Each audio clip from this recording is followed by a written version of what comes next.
Bapak Ibu teman-teman yang terkasih, selamat pagi. Satu kata yang saya mau refleksikan itu adalah gaudete, yang artinya bersyukurlah. Inilah salah satu keutamaan yang ditawarkan Yesus dalam Injil hari ini, yang hatinya adalah hati yang lemah lembut dan rendah hati ketika berkata kepada Bapaknya, "Bersyukurlah, aku bersyukur kepadamu ya Bapa Tuhan langit dan bumi, karena semuanya itu Engkau sembunyikan bagi orang bijak dan orang pandai, tetapi Engkau nyatakan kepada orang kecil, ya Bapa itulah yang berkenan kepadamu." Maka Bapak Ibu teman-teman terkasih, kalau mau mengacu Injil hari ini, sebetulnya justru yang dipilih oleh Yesus dalam pernyataan misteri kerajaan Allah adalah orang kecil atau wong cilik dalam bahasa Jokowi. Wong cilik itu jujur, merakyat dan juga sederhana. Orang-orang yang selalu mampu berpositif thinking. Karena orang-orang yang berpositif thinking itu orang-orang yang pada akhirnya bisa melihat dan juga terpikat, bisa mendekat dan juga terlibat dalam segala karya dan juga warta yang ditawarkan oleh Yesus. Sebaliknya orang yang sering bernegatif thinking akan menolak segala macam hal yang ditawarkan.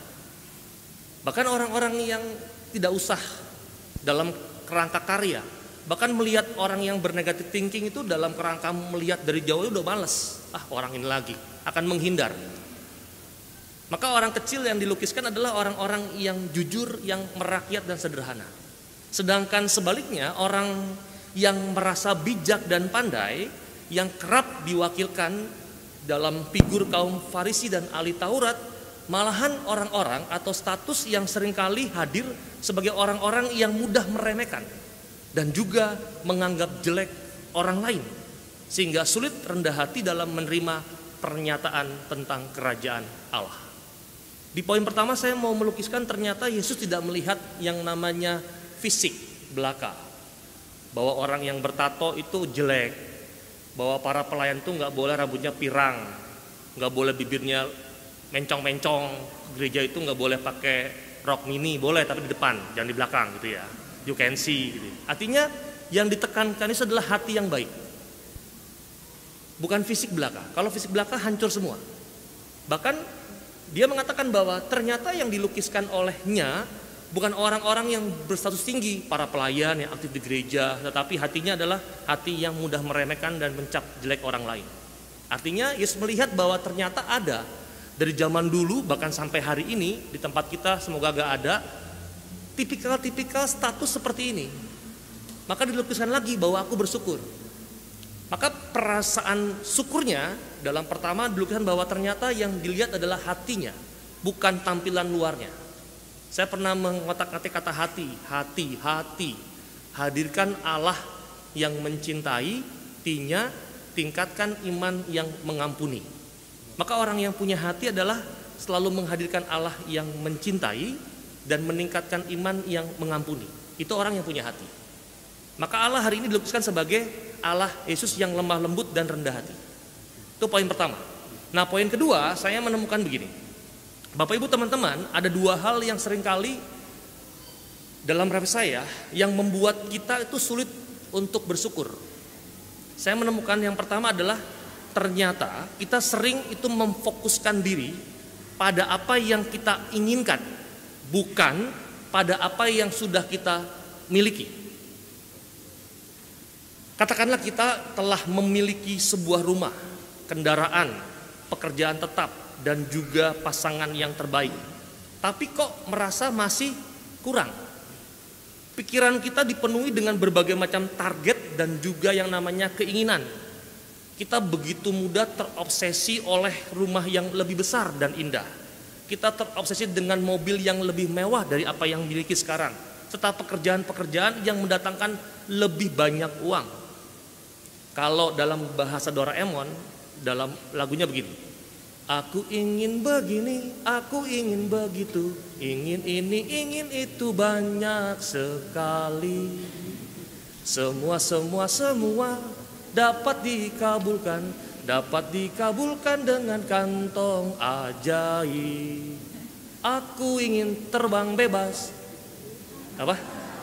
Di angkasa, hei baling-baling bambu, la la la.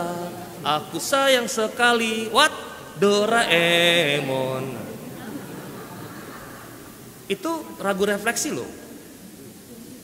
Saya ingat karena memang kalau mau jujur, mama papa saya selalu mengganggu saya untuk mandi di pagi hari untuk ke gereja.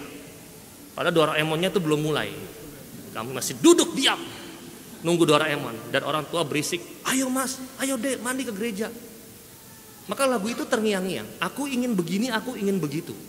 Ingin ini, ingin itu banyak sekali. Maka jangan-jangan kalau kita mau merefleksikan, Doraemon tuh mengajarkan kita untuk tidak bersyukur sebenarnya. Kenapa? Karena dengan kantong ajaib itu dipermudah. Mau tidak mau dalam refleksi kita hari ini ya. Nah, kita dapat ternyata merubah rasa dan perasaan itu dengan berfokus dari apa yang sudah kita miliki.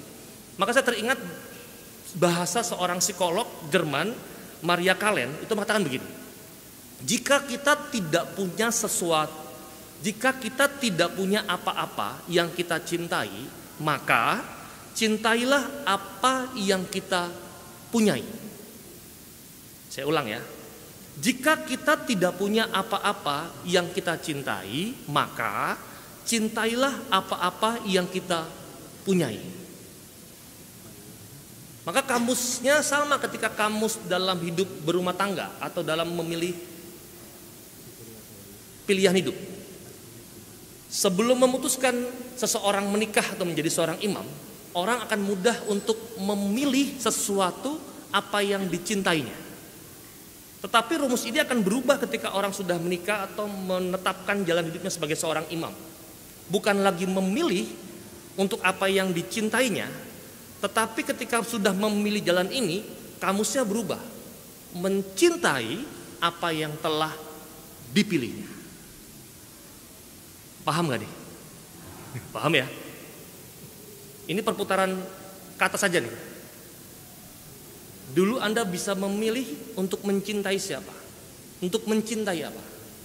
Tapi ketika sudah terikat dalam sebuah janji imamat atau hidup perkawinan, bukan lagi mau memilih mencintai sesama, tapi mencintai apa yang telah dipilihnya. Itu yang pertama alasannya. Alasan yang kedua saya menemukannya adalah ada kecenderungan membanding-bandingkan diri kita dengan orang lain. Kita merasa orang lain itu lebih beruntung. Padahal kemanapun kita pergi, pasti ada orang yang jauh lebih pandai, ada orang yang jauh lebih ganteng, ada orang yang jauh lebih cantik, ada orang yang jauh lebih percaya diri, ada orang yang jauh lebih kaya dari kita. Bahkan bukan dalam kerangka kaya secara material, tetapi kaya secara intelektual, kaya terhadap relasi yang sebetulnya kita tidak memiliki itu semua. Itu ketika kita mau membandingkan kepada orang lain. Maka dalam bahasa populernya adalah rumput tetangga memang sering lebih kelihatan lebih jauh dibandingkan rumput dari perkarangan kita sendiri. Nah, maka refleksinya bagaimana dengan diri kita hari ini?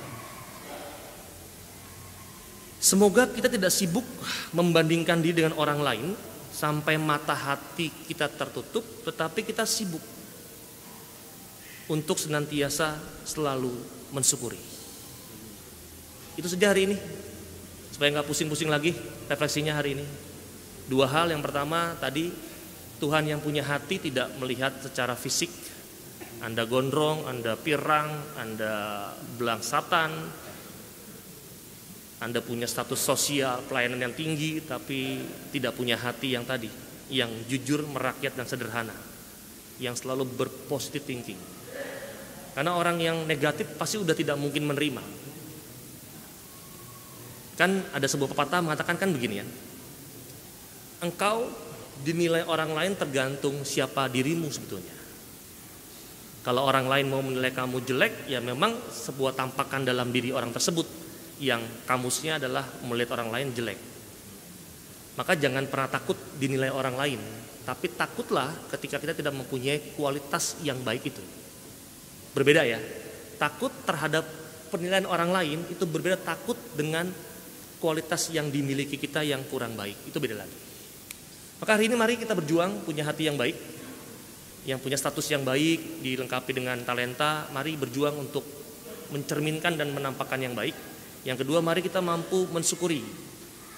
Kata bersyukur itu kata pertama dalam iman Gereja Katolik supaya kita bisa mencapai kepada sebuah keselamatan. Maka mari dan senak kita mohon rahmat Allah supaya dalam minggu biasa yang ke-14 ini kita sungguh dilimpahkan rahmat untuk bisa mempunyai hati yang baik, hati yang jujur, merakyat dan juga sederhana, yang mampu juga berpositif thinking dalam melihat segala sesuatu dan terlibat dalam karya nyata keselamatan yang Tuhan tawarkan.